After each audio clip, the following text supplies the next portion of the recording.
Shalom saudara yang kasih Tuhan, salam jumpa dalam program Tuhan adalah Gembalaku. Saudara-saudara, saya kira semua kita ingin mendapatkan sesuatu yang dapat kita andalkan dalam hidup ini sebagai jaminan, jaminan memberikan rasa aman, memberikan rasa percaya diri, bahkan memberikan kepada kita keberanian untuk menghadapi tantangan hidup ini, saudara. Itu sebabnya mengapa ada banyak orang yang berjuang dan berusaha ya untuk mencari sesuatu ataupun mencapai sesuatu, misalnya mencari materi dan kekayaan, mencari kedudukan dan kehormatan, dan mencari kuasa, saudara. Atau mungkin menjadikan sesosok pribadi ya, yang hebat yang kita jadikan andalan dalam hidup ini, saudara. Nah, saudara-saudara, memang kita tidak menyangkali bahwa semua itu kita butuhkan.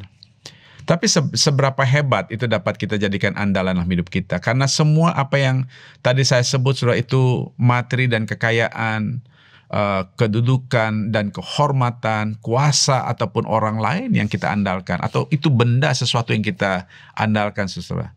Semuanya akan berlalu, semuanya akan hilang. Dan tidak dapat diandalkan lagi untuk menjamin hidup kita. Nah, saudara-saudara, kepada siapakah kita sebagai orang percaya dan kepada apa kita sebagai orang percaya menaruh harap? Atau kepada siapa kita jadikan andalan di dalam hidup ini, saudara? Mari kita membaca bagian firman Tuhan dari Markus pasal 6 ayat 45 sampai 56. Demikian firman Tuhan. Sesudah itu Yesus segera memerintahkan murid-muridnya naik ke perahu dan berangkat lebih dulu ke seberang, ke Betsaida. Sementara itu ia menyuruh orang banyak pulang. Setelah ia berpisah dari mereka, ia pergi ke bukit untuk berdoa. Ketika hari sudah malam, perahu itu sudah di tengah danau, sedangkan Yesus tinggal sendirian di darat.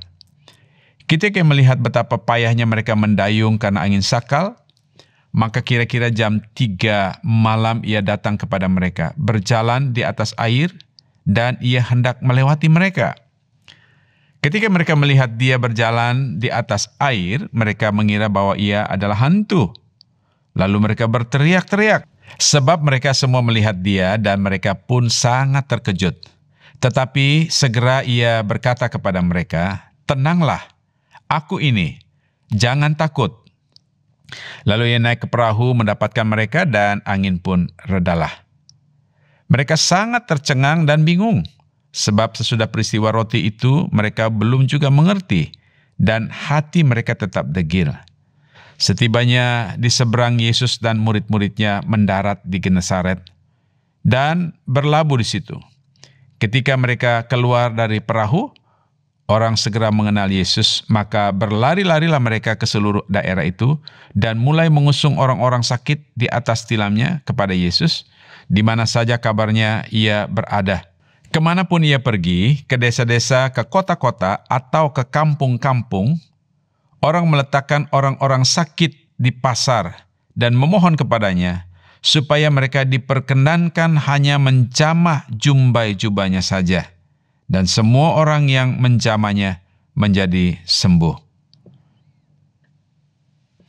Nah, saudara, dari kisah di atas, ini menarik sekali karena kisah ini berbicara tentang satu peristiwa yang terjadi di danau dan kemudian juga terjadi di darat di dalam pelayanan Tuhan Yesus. Nah, kemudian saudara, kira-kira pelajaran apa? Pelajaran penting apa yang kita perlu dapatkan? Kita perlu pelajari dan renungkan dari teks ini, saudara. Nah, saya ingin mengajak kita untuk memikirkan dua hal. Pertama adalah bahwa Yesus dapat diandalkan karena ia berkuasa atas segala sesuatu. Atau, saudara, Yesus itu dia punya kuasa atas segala sesuatu. Dari teks yang kita baca tadi jelas sekali, saudara, di sini Tuhan Yesus menyatakan keilahiannya, menyatakan kuasanya melalui setiap apa yang dilakukan. Ya, misalnya dia berkuasa atas air. Dia berjalan di atas air itu, saudara. Kemudian, saudara, dia berkuasa atas angin sakal. Ketika Tuhan Yesus masuk ke perahu itu, saudara, maka angin sakal itu teduh menjadi tenang. Kemudian setelah Yesus naik ke darat, orang-orang banyak itu mengenal dia. Maka orang-orang banyak itu saudara membawa orang-orang sakit untuk disembuhkan. Bahkan mereka berkata, asal menjamah jubahnya, maka mereka disembuhkan. Dan saudara banyak orang menjadi sembuh. Nah, saudara, dari sini kita belajar satu hal, bahwa kita tahu bahwa Yesus berkuasa atas segala sesuatu. Dia berkuasa atas air dan angin badai. Nah, saudara, itu artinya bahwa dia dapat diandalkan untuk mengatasi setiap persoalan badai hidup manusia. Nah, saudara, saya kira ketika kita berada dalam kesulitan yang terlalu kompleks, terlalu besar, saya kira tidak kalahnya dengan angin sakal yang terjadi di danau itu. Tetapi saudara perhatikan baik-baik bahwa Tuhan sanggup untuk mengatasinya. Dan Tuhan memberikan jalan keluar. Oleh sebab itu, saudara, ketika kita menghadapi masalah dalam hidup ini, jangan mencari dan mengandalkan sesuatu yang lain. Jangan mengandalkan benda-benda apapun, saudara. Jangan mengandalkan manusia manapun, tetapi mari kita belajar untuk mengandalkan Tuhan.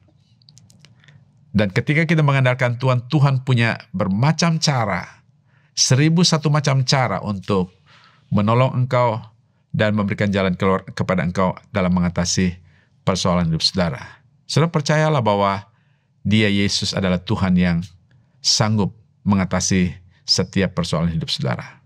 Yang kedua, saudara, Yesus dapat diandalkan karena Ia memberikan pertolongan tepat pada waktunya.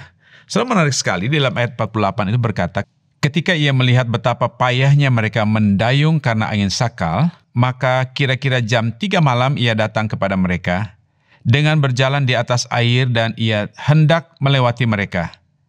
Kemudian Yesus berkata, tenanglah, aku ini, jangan takut. Dan ketika Tuhan Yesus naik ke atas perahu, maka angin pun reda. Saudara-saudara, menarik sekali kisah ini ketika murid-muridnya sedang kepayahan, mereka sedang ketakutan, saudara. Maka Tuhan Yesus datang pada waktu yang tepat.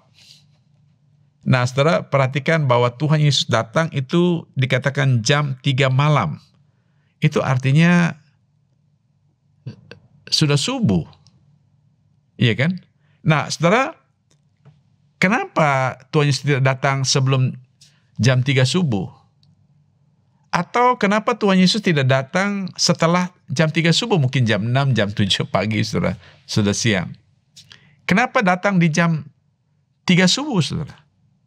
Karena firman Tuhan katakan, Dia melihat mereka sedang kepayahan. Dan Tuhan Yesus datang tepat pada waktunya saat mereka sedang kepayahan, saudara. Saat mereka sedang dalam ketakutan. Nah, saudara-saudara, Tuhan selalu datang tepat pada waktunya. Pertolongan Tuhan tidak pernah terlalu cepat. Dan pertolongan Tuhan tidak pernah terlalu terlambat. Pertolongan Tuhan selalu tepat pada waktunya, sesuai dengan waktu Tuhan. Kenapa, saudara? Karena Tuhan tahu kapan waktu yang terbaik untuk memberikan pertolongannya kepada engkau dan saya. Saudara, percayalah bahwa Tuhan Yesus berkuasa atas segala sesuatu. Dan Dia dapat diandalkan dalam hidupmu. Dan percayalah, saudara, bahwa pertolongan Tuhan tidak pernah terlambat. Pertolongan Tuhan selalu tepat pada waktu engkau membutuhkannya. Dia segera menolongmu. Mari kita tunduk kepala, kita berdoa. Bapa di surga, terima kasih untuk firman-Mu hari ini. Kami bersyukur, kami bangga memiliki Allah seperti Engkau, Allah yang hidup dan berkuasa, Allah yang dapat diandalkan di dalam Kristus. Dan pertolongan-Mu selalu tepat pada waktunya dalam hidup kami, ya Tuhan. Tolonglah kami, ya Tuhan, agar kami tetap percaya dan mengandalkan Tuhan dalam hidup kami setiap hari dan setiap waktu. Dalam nama Tuhan Yesus Kristus kami berdoa. Haleluya. Amin.